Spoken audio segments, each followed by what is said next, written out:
আসসালামু আলাইকুম। কি অবস্থা সবার? কেমন আছেন? আশা করছি যে যেখান থেকে আজকের ভিডিওটা দেখছেন সবাই ভালো আছেন, সুস্থ আছেন। আলহামদুলিল্লাহ আমরাও ভালো আছি। আজকে চলে এসেছি নতুন আরও একটা ভিডিও নিয়ে। আশা করব আমার আজকের ভিডিওটা একটু হলেও আপনাদের ভালো লাগবে। আর প্লিজ ভালো লাগলে আমার ভিডিওটাতে একটা লাইক দিয়ে দিবেন। আজকে ভিডিওর শুরুতেই বলে দিলাম কারণ আমার মনে হচ্ছিল যে আপুরা হয়তো পুরো ভিডিওটা দেখেন না।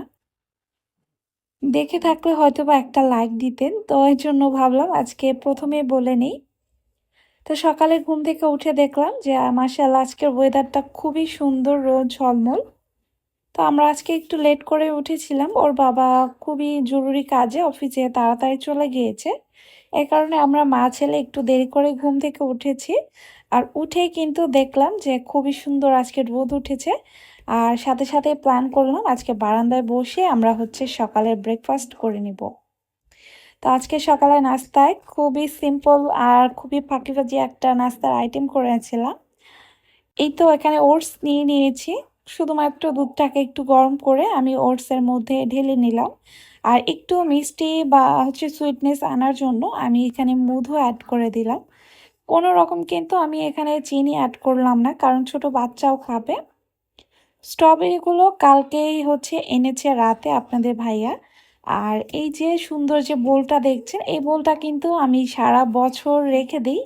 কখন স্ট্রবেরি সিজন আসবে আর কখন আমি এটাতে একটু সুন্দর করে ডেকোরেশন করে কিছু একটা খাবো। তো ফাইনালি আজকে শুরু করলাম, এই সিজনে ১ম স্ট্রবেরি এনেছিল।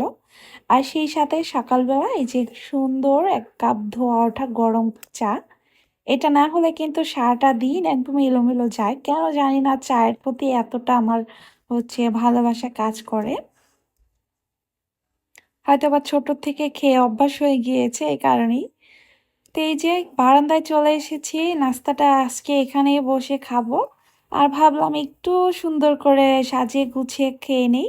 আর সাথে সাথে কিছু ছবিও তুলে নিলাম।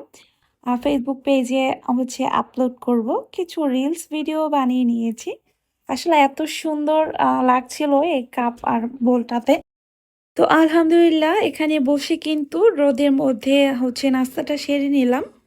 শীতকালে কিন্তু রোদে বসে দুপুরে খাবার হোক বা সকালে নাস্তা বা ১ কাপ চাই হোক খেতে কিন্তু বেশ দারুণ লাগে। তো এই যে আমি হচ্ছে আমার মন মতো কিছু ছবি এবং একটু ভিডিও করে নিলাম। তো এখন কিন্তু খাপুস-খুপুস করে খেয়ে নিব। আর মাশাআল্লাহ আমার বাবাটাও কিন্তু ওটস খুবই পছন্দ করেছে।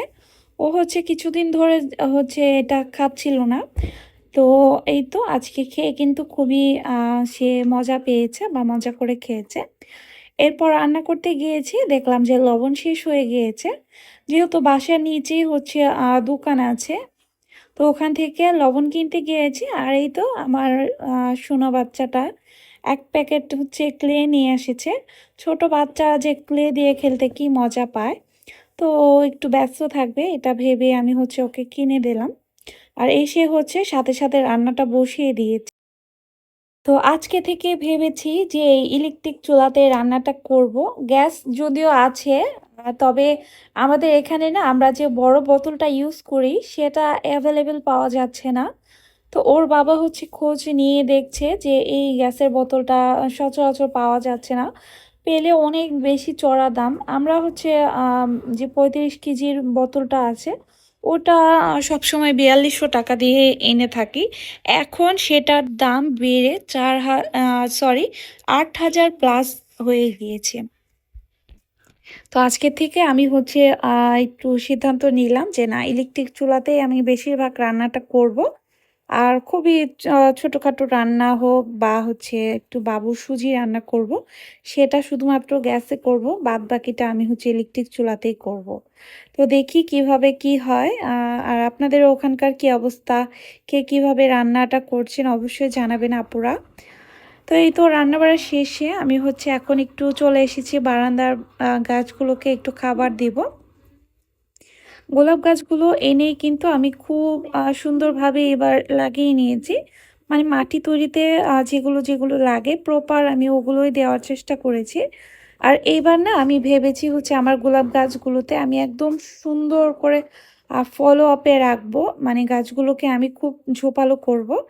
তো এই যে এগুলোতে যে ফুল ছিল গত ভিডিওতে দেখেছিলেন, ফুলটা আমি হচ্ছে কেটে দিয়েছি, কারণ গাছ হচ্ছে ঝোপালো করতে চাইলে খুব বেশি একটা ফুল এই সিজনে নেওয়া যাবে না, যেহেতু নতুন হচ্ছে আমি গাছগুলো এনেছি। তো এই কারণে ফুলগুলোকে কেটে আমি সেই জায়গাতে ফাঙ্গিসাইড লাগিয়ে নিয়েছি। তো সেই সাথে আমি কিন্তু গাছের গোড়ায়ও এখন কিছু খাবার অ্যাড করে দিব। ব্যাট নেই? ব্যাট পাচ্ছ না? কাক নিয়ে গেছে? তো ভয়েস ওভার দিতে গেলে যত হচ্ছে ডিস্টার্ব সে করে, আমি যে কত লুকিয়ে এসে ভয়েস ওভারটা দিই, তারপরেও সে কেন জানি না আমার কাছেই চলে আসে। তো যাই হোক, এখানে হচ্ছে আমি চায়ের পাতা যে শুকিয়ে রেখেছিলাম আর ডিমের যে খোসাটা ছিল ওটা আমি গুঁড়ো করে দিয়েছি। আমাদের এখানে হচ্ছে শিংকুচি, হাড়ের গুঁড়ো এগুলো অ্যাভেলেবেল পেলাম না, তো ওগুলোর পরিবর্তে আমি হচ্ছে এই যে ডিমের খোসাটা দিয়ে দিলাম। এটাও কিন্তু গাছের অনেক অনেক কাজে লাগে, খুবই ভালো পরিমাণ একটা খাবার। তো আজকের মতো আমি এই যে 2টা খাবারই দিয়ে দিলাম, একই সাথে অনেক অনেক টাইপের খাবার আসলে দিলে গাছের আরও সমস্যা হয়। তো আমি ঘরোয়া আজকে এই 2টা খাবারই দিলাম। পরবর্তীতে আবার দেখা গিয়েছে 1 সপ্তাহ পর আমি কিছু কেনা খাবার দিতে পারি। তো দেখা যাক, সব আপডেটই কিন্তু আপনাদের সাথে শেয়ার করব। আর পাতাগুলো না দেখলাম যে একটু লাল লাল হয়ে হলুদ হয়ে একটা দাগের মতো হয়ে মরে যাচ্ছে। তো ভাবলাম যে এগুলোতে আমি হচ্ছে একটু ফাঙ্গিসাইড বা ছত্রাকনাশক যেটাই বলুক সেটা হচ্ছে আমি স্প্রে করে দেই, এতে করে কোনো যদি পোকামাকড় থেকে থাকে ওগুলো মরে যাবে। তো এরপর আর কোনো ভিডিও করিনি। এই তো সন্ধ্যাবেলা এখানে আমরা হচ্ছে চা বানিয়ে নিচ্ছি, একটু চা খেয়ে নেব। আর আমার হচ্ছে ছোট বড় দুটোটা ট্রাইপডই আমার ছেলে খুবই সুন্দরভাবে ভেঙে ফেলেছে।